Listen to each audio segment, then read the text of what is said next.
attachment styles can explain some things. And again, my whole push in all of my lectures is to help you to understand who you are and why you became this way, and not to change you, but to give you some like, oh, okay, this is who I am, this is what I stand for, this is what I'm about, and this is what I need to work with. And I feel like understanding ourselves and accepting ourselves is bringing us closer to that statement, like, you can't love someone else until you love yourself. And I feel like we need to understand our attachment style, so we choose somebody that works with our particular attachment style. So let's see what I'm talking about. I think this is a really interesting concept.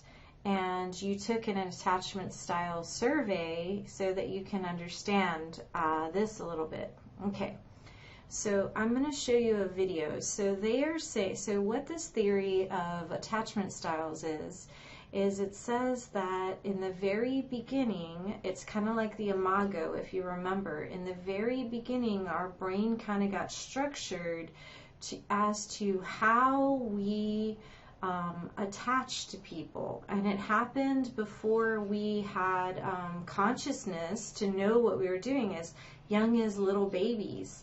So I wanted to do the video with you instead of just showing you the video. I want to talk to you while it's playing. So let's try this.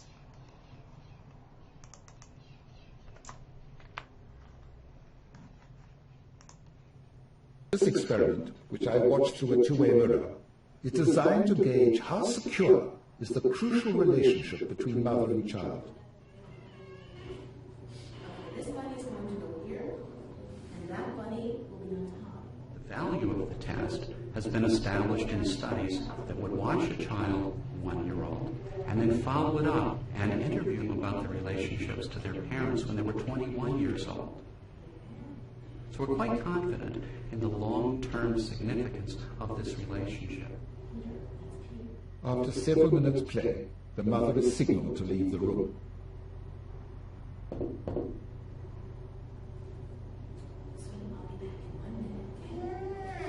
get you back in 1 minute.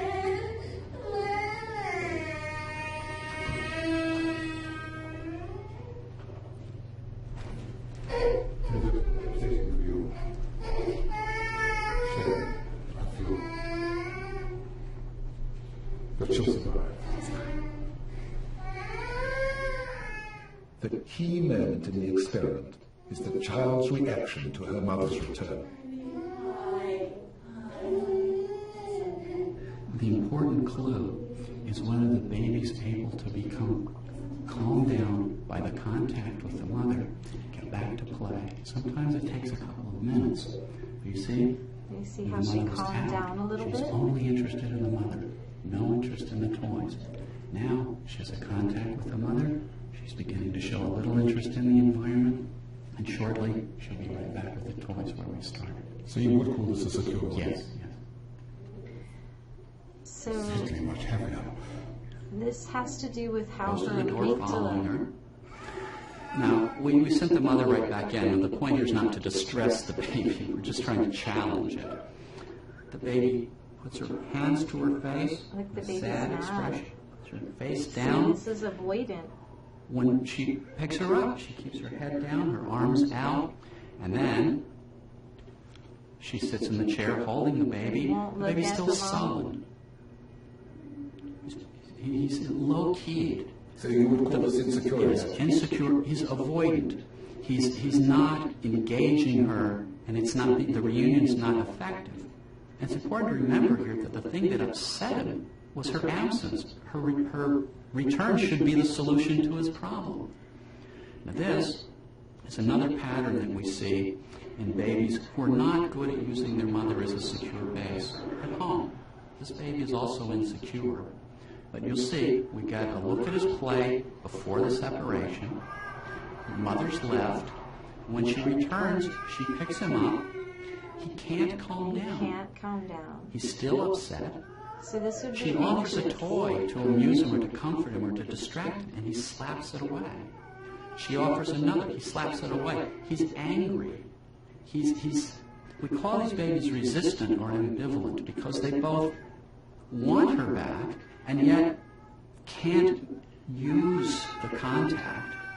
We think that the difficulty is that in the past, when he sought comfort, she's been inconsistent as to whether she's available and responsive or not.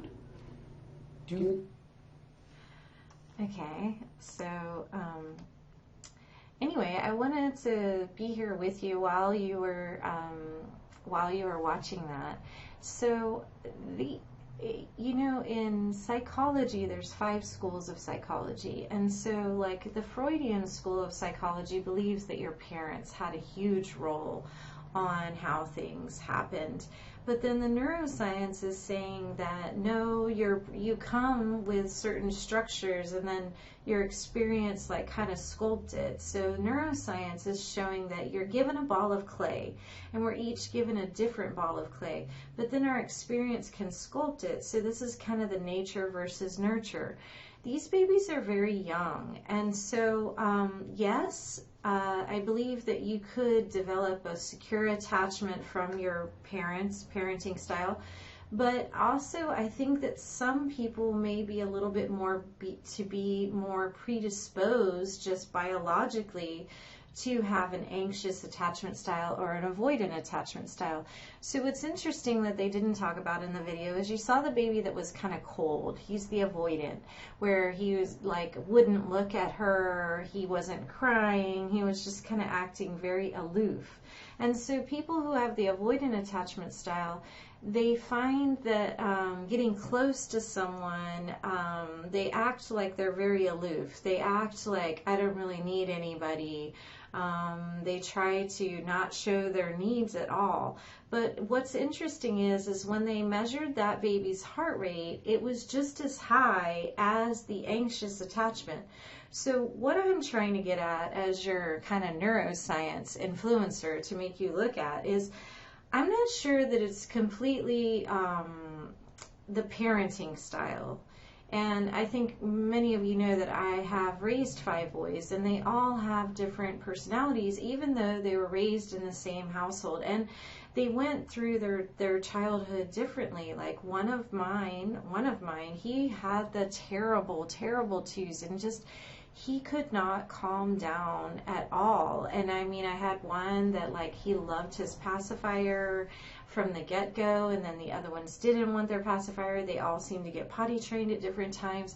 So I feel like I parented each one of them about the same.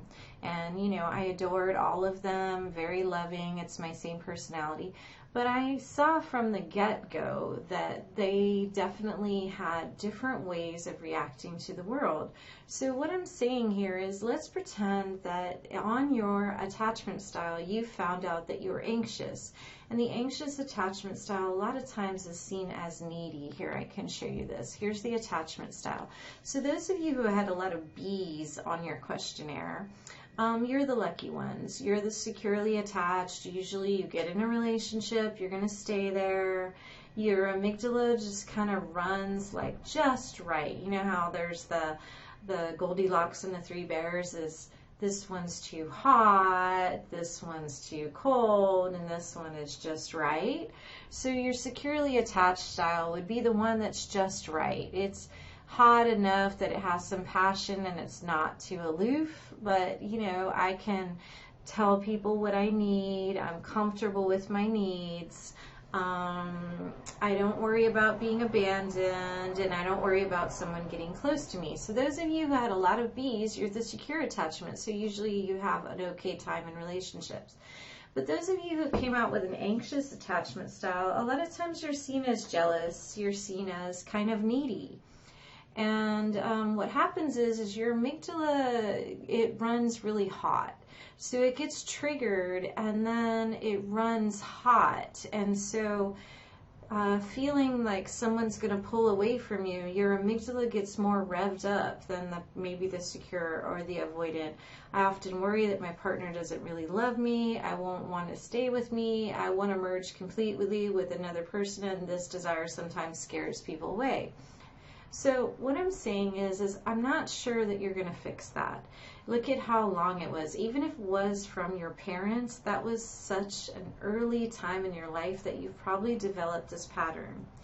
And I think what's helpful is for you to understand, okay, my amygdala is running hot. You know, we talk about emotional hijacking. Those of you who have ever lost it, you've snapped, kind of. You've done something that you're like, oh my God, why did I do that? Maybe you lost your temper really bad or something.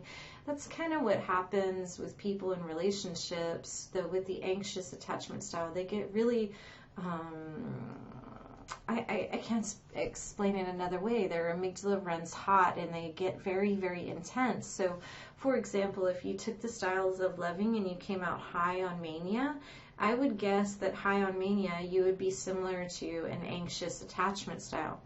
But here's the thing. Your greatest strength is always your greatest weakness, and your greatest weakness is your greatest strength. And we find that over and over again. So whatever you're most proud of in life, that will be the thing that will probably bring you down. And whatever you see yourself as a weakness, if you look at it from a different angle, you'll see that it offers some strength. So I'm going to pull this with this attachment style too. So the anxious lover, yes. They do seem to be a bit needy. They maybe need a little bit more reassurance, a little bit more closeness. But what goes with this anxious attachment style is that they're usually very sensitive lovers because they know how much love and relationships mean to them. It's like their lifeline. So they're usually very caring, very sensitive, very loyal, very dedicated.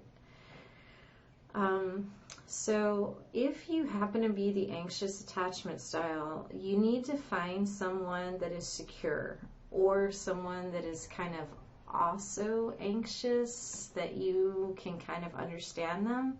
But I think you're not going to do well with somebody who is the avoidant. The avoidant is, somebody who's avoidant is, I'm somewhat uncomfortable with being close to others. I find it difficult to trust them completely. Sorry, there's a typo there.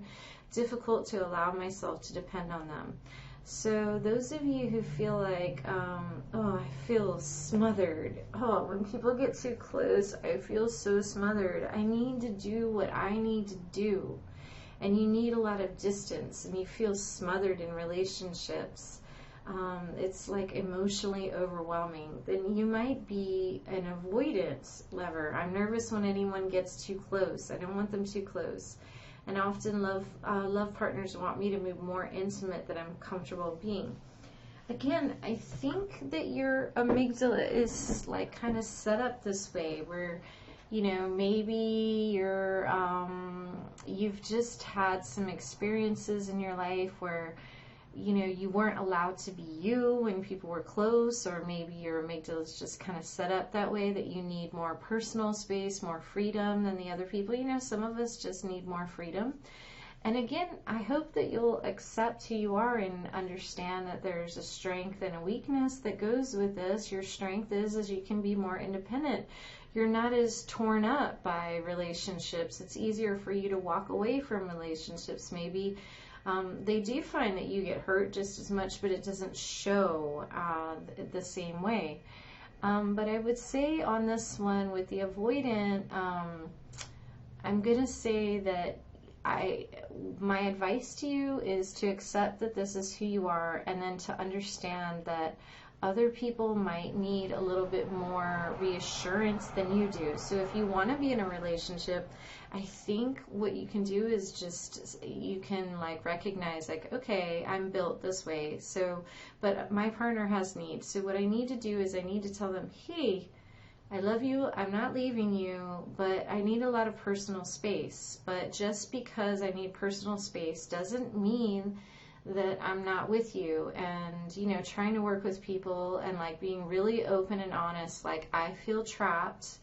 I want to be with you, but I feel trapped, and I need like some room and things like that. And just learning to communicate your needs, not pushing them away angrily, but just, you know, communicate their needs and tell them like, I can't be with you if you can't give me the space, because this is how I'm built.